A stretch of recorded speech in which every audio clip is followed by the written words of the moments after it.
To get the latest recipe video updates, please hit the subscribe button along with the bell icon.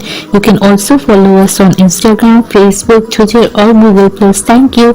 Enjoy the recipe. Before starting the preparation of apple murabba, we'll take a bowl full of water. In this add about half a teaspoon of salt and keep it aside. When we will cut our apples, we'll immerse them in this water so that they don't get black. Take 2 cups of sugar, about 320 grams. We'll make sugar syrup out of it. To this add 1 cup of water. Keep the heat to a low and let the sugar melt in the water. We have taken here 500 grams of apple. It's more better to use Kashmiri apple for making the murabba because they are more juicy, crispy and delicious. Peel off the skin, removing any kind of stains on the apple, then cut it into 4 parts. Remove the seeds from it. Leave it in the same way, or you can further cut it into more smaller pieces. We'll keep the apple pieces immersed in this salted water till our sugar syrup gets ready. The sugar has melted. Now let's put the heat to a bit medium to high. Let the sugar syrup to get a bit thicker.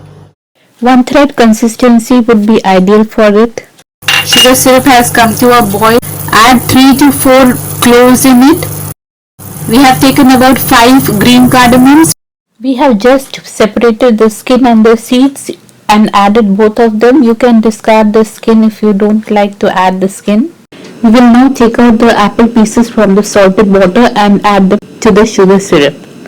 The sugar syrup has become thick. It has turned up to a 1/3 consistency. Add the pieces of apple. The apples have started boiling. Now we will keep them to boil on a medium heat and let them cook. Squeeze about half a lemon into it. This will stop the crystallization of the sugar syrup.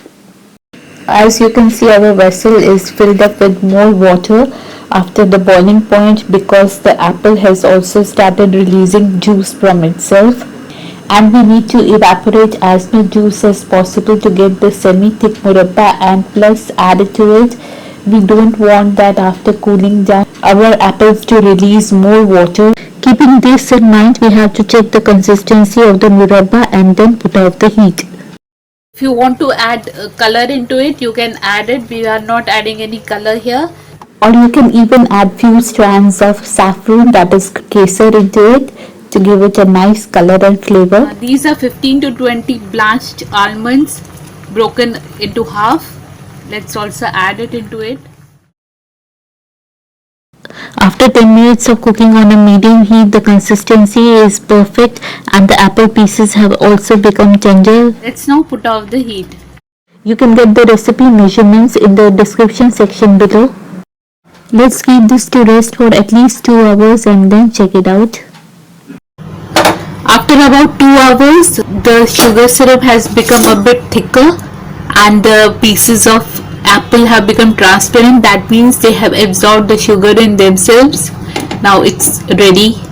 If you feel that there is too much of sugar syrup, you can give it again a boil and evaporate the sugar syrup a bit more. You can keep this murabba stored in a food grade plastic airtight container or a glass bottle, and always take it out with a clean spoon and storing the bottle in a cool place. Hope you liked the recipe. Do try to make it the way we did, and don't forget to give your comments and feedback in the comment section below. If you like the video, share the video, give it a thumbs up, and don't forget to subscribe the channel. So see you with another recipe. Till then, keep healthy, enjoy cooking, and bye bye from Recipes You Like. Love you all.